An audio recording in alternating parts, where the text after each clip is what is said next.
From the streets to the studio, from crisis to recovery, from awareness to action.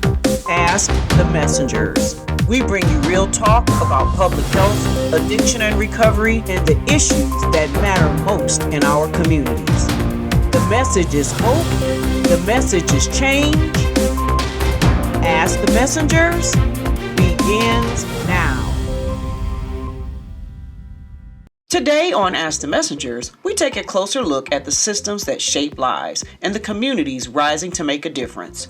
From a powerful story of growing up in foster care to the unique resources available for tribal communities and the important work of parent advisory committees helping families navigate support systems. This episode is all about connection, resilience, and advocacy. Because no matter where you come from, every child, every parent, and every community deserves to be seen, supported, and heard. You're watching Ask the Messengers, where truth brings healing. As a product of the child welfare system, I knew at a young age that I wanted to give back and help others. I attended Wagner College, where I studied sociology, and later pursued a master's degree in social work from Michigan State University.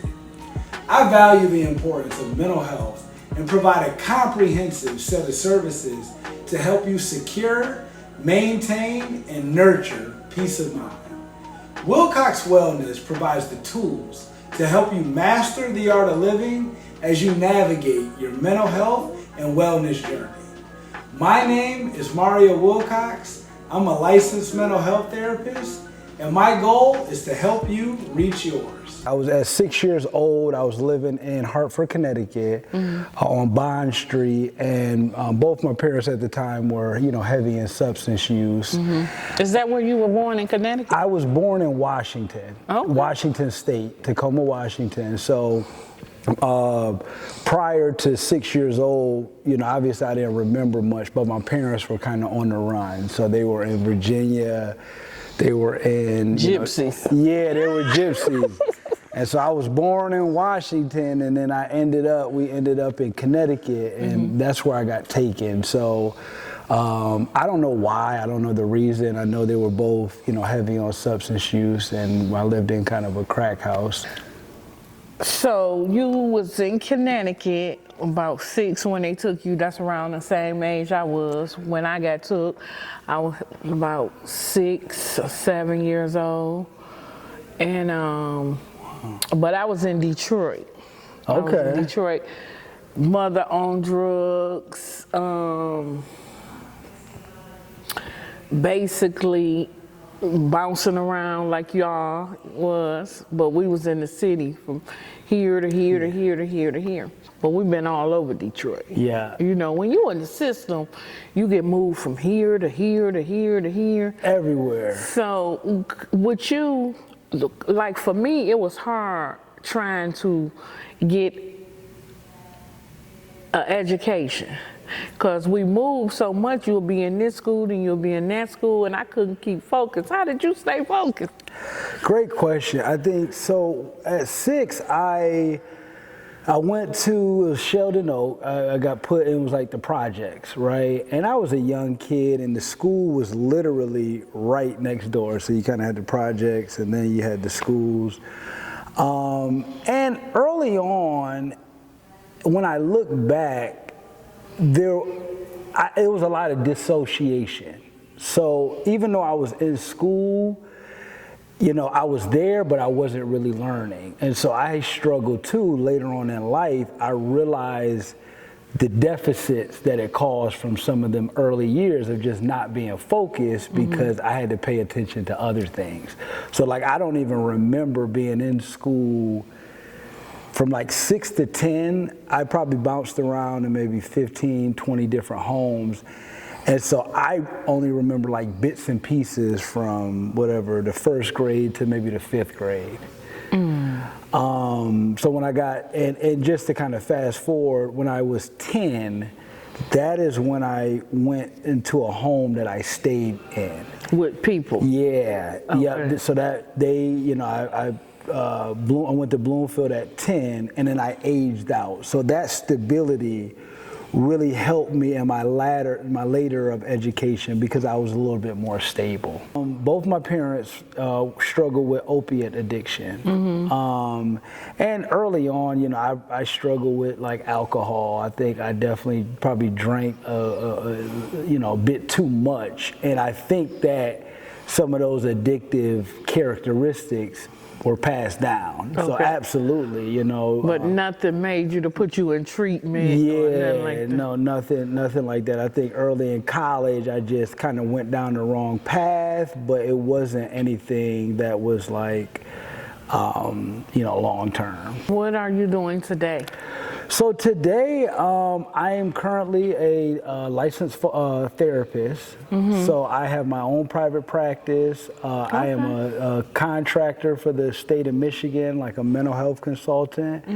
And so I honestly, my purpose is really to give back. I think, you know, my story and my struggle, it was like a nightmare growing up. I'm sure kind of the same for you. Absolutely. Yeah, but I think I've turned it into a gift now where I can share my story just as you and work with kids that came up in foster care. I know mental health is a big thing that we're starting to be more aware of.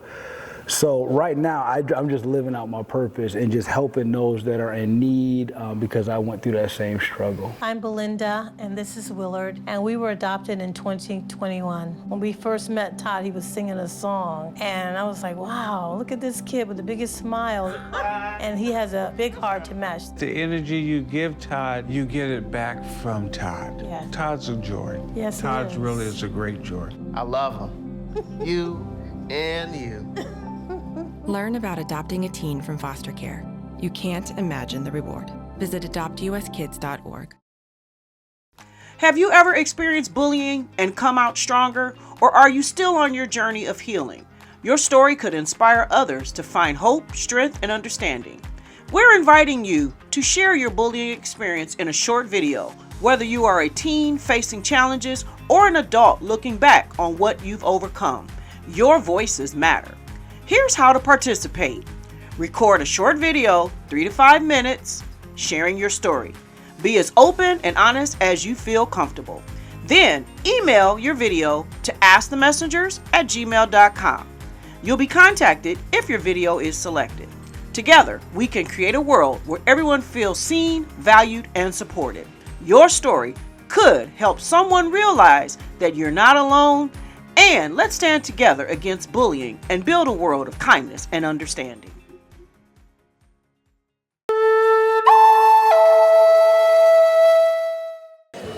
Ani, which is hello in my language. I am an Anishinaabe. I am Odawa. My name is Andrea Bronson John, and I am a sitting board member for ACMH.org. One of the things that we say in our native culture is it takes a village. It doesn't have to be blood family. It's your chosen family. I have a beautiful blend of my blood family and my chosen family. I'm adopted. And I found my way back home to my tribal family when I was 31 years old, and it was a beautiful experience. But I watched people come together. And I struggled so hard with my children's mental health, and I didn't know where to turn to. It takes a network, it takes a village, and it is beautiful to see these people creating a village so that we can see the change happen in Michigan that needs to change for our youth mental health. In northern Michigan, I live up by Petoskey. I am from Peshabytown, Michigan on the Leelanau Peninsula. Our tribal disparities are astronomical as far as suicide rates and mental health issues with our children, and drug abuse and overdoses. It's sad. We need to bring the communities together. We need to support each other. We need to create the village.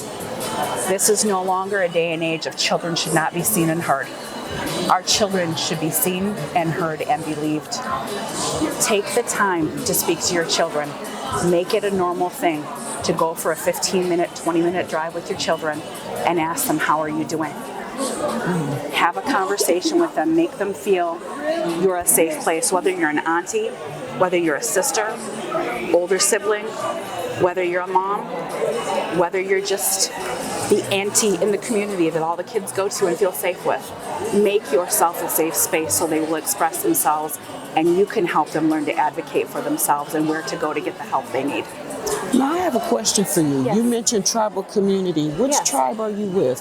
I am a member of the Grand Traverse Band of Ottawa and Chippewa Indians from Peshabi-town, Michigan, which is just north of Traverse City. Okay. I am a descendant of the Little Traverse Bay Bands out of Petoskey, Okay. Harbor Springs. So when it comes to the tribal communities, because I know a lot of people always associate mental health, different things, with traditional American culture or Yes. Caucasian and African American. Very much so. So where does the help and the push and the pour, what do you want to see for more of the tribal communities? Because what's happening in those areas that we don't know about? What I would really like to see, and yes, you're very correct, from generational trauma, tribal people generally do not like to be involved with government agencies, including our MDHSS. We, as early as the 80s, were still having children put in boarding schools and being taken from homes. So there is a huge fear in the tribal communities and a lot of people of color that do not like government agencies. They're worried they're going to interfere. What I would like to see is the training for peer counseling and parent peer counseling to happen within our tribal communities and work together, create that village, network out, empower them so that they can add the cultural component that their people will feel safe with, educate their staff so that they can take that message and those skills and spread that to our community to help them get that assistance that they need. So within the tribal community, who's the mouth? Who's the voice that could pull everybody together and really protest That is our and get it tribal together? chairperson. Okay. That is like the head of the board. Okay. That would be like the board president. Okay. Is our tribal chairperson. Our current tribal chairwoman, Sandra Witherspoon at GTB, is amazing. She's very understanding of mental health, and it is great to have her in office and directing our tribe right now. She very much advocates for our sovereignty and keeping our people, supporting ourselves and learning to be self-sufficient. And I believe that access to mental health and normalizing that and not making it a stigma is a really big thing that needs to happen. My opponent is completely disregarding almost half of my arguments which I responded to. Communities must step up Laws and alone protest cannot against this stop a normalizing. bullet. Well, I completely disagree. Point of inquiry, do you guys even realize that the #1 killer of children and teens are gun injuries? You're probably starting to realize now, this is not a debate. There is no adult in this earth that wants children to die. I worry for my kids. Let me ask both of you a question, and just you can pop in however you want.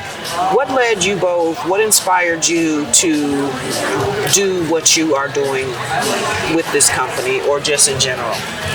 Well, we're both part of the PAC, which is the Parent Advisory Committee. Okay. So we have experiences with children that are struggling with mental health and know that the system in Michigan needs some help.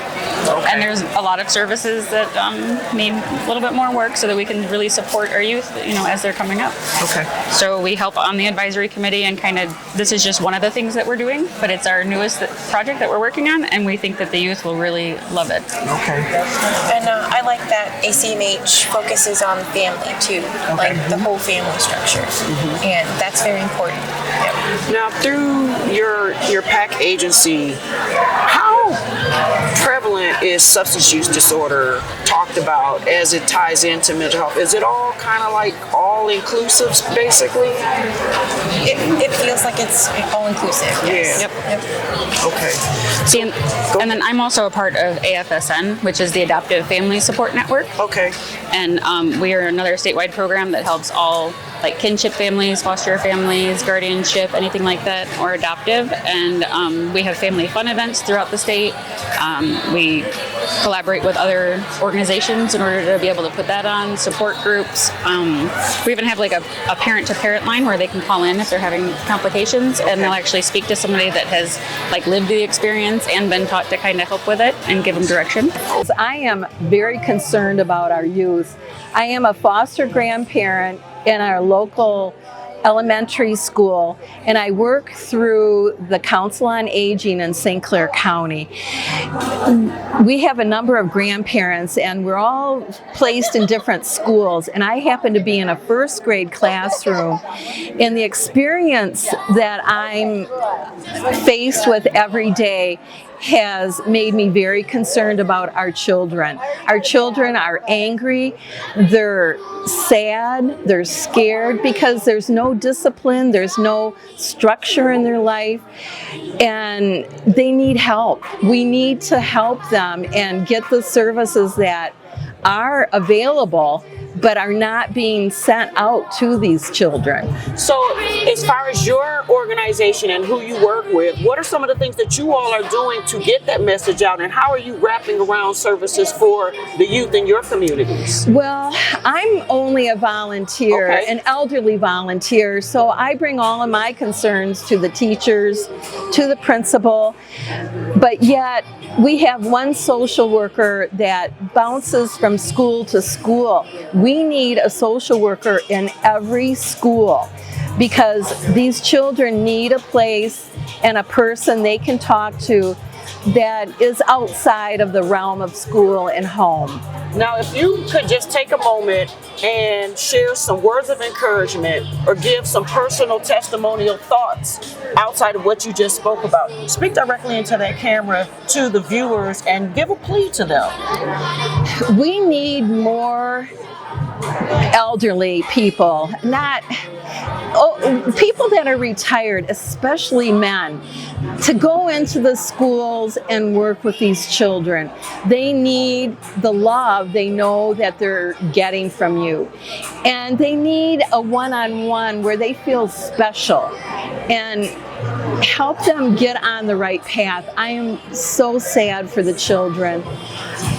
I just don't know how else to say it. We need the elderly to step up their game and get into these schools and help the teachers and the children. Have you ever experienced bullying and come out stronger, or are you still on your journey of healing? Your story could inspire others to find hope, strength, and understanding.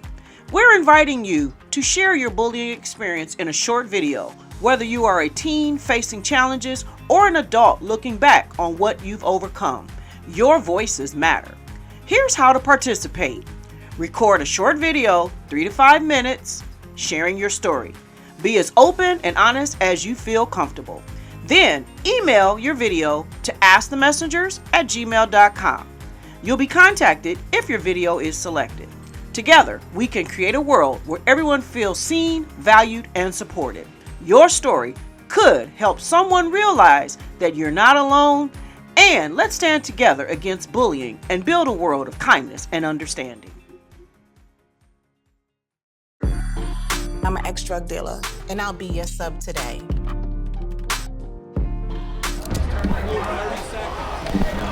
Two milligrams of fentanyl can be lethal. A lethal dose is in here. Who gets it, I won't know.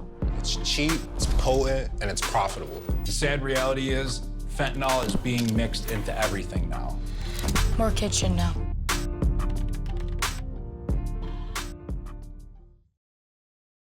How did you find yourself doing fentanyl, knowing what fentanyl will do? Well, how I transitioned to doing fentanyl, so it started off as Oxycontins, pills, any kind of opiate, and then it transitioned to heroin.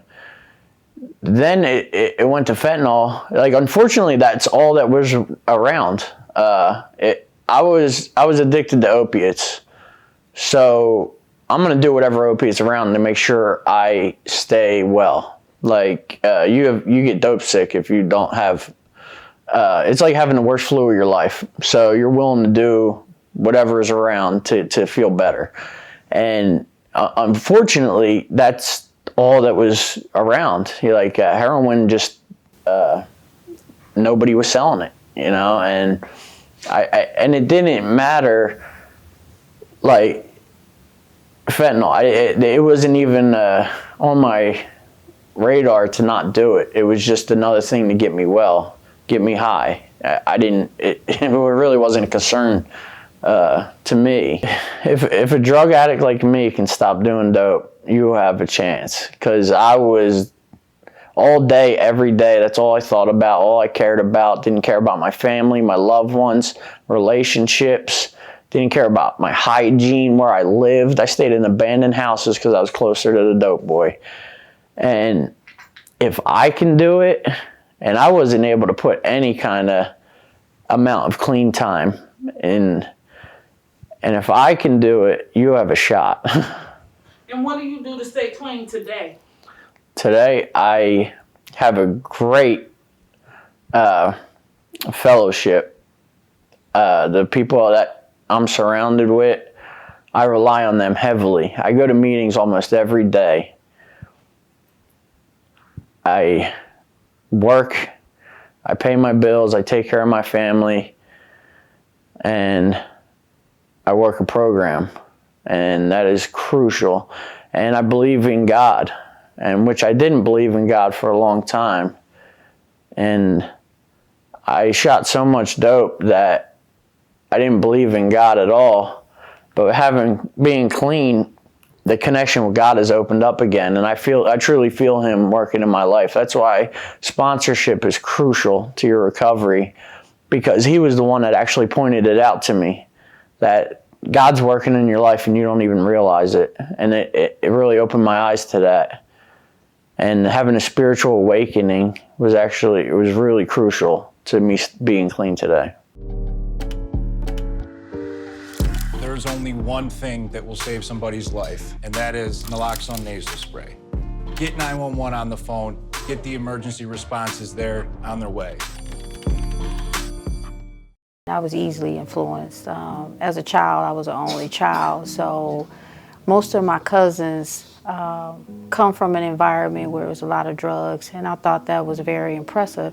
So I was very shy. So in order to not be shy, I used drugs. My bottom was I had 4 children. I lived in public housing. I never came from public housing. My grandparents owned a business. My mom was a principal. So for that to be my reality was my bottom. I was using drugs one day, and I was using with this lady who was at that time 50 years old, was old, because I was 22. And she said that she had been using drugs for a long time. And I looked around the environment. I said, I didn't want this to be my life. Would you like to help us save lives? You can do so by partnering with us here at Ask the Messengers by making a donation of any amount. The people in your communities need your support. Help us extend our reach and impact more lives. Supporting our organization is as easy as a click of a button. Just visit our site shown on the screen from your phone or computer, where you will see a yellow donation button. Ask the Messengers is waiting on your partnership, and your community is waiting on you. If you prefer mailing your donations, send your check or money order payable to Ask the Messengers TV show and send it to 18400 Schaefer Highway, Detroit, Michigan 48235. Well, that concludes this week's episode of Ask the Messengers, and we're asking you to take a moment to subscribe to our YouTube channel, follow us on Facebook and Instagram. Thank you to our guests today, and we hope the information shared will be of some help to you, your family, and your community. Thank you for tuning in. Until next time, stay strong, stay kind, and keep standing for what's right. See you next time, right here on Ask the Messengers.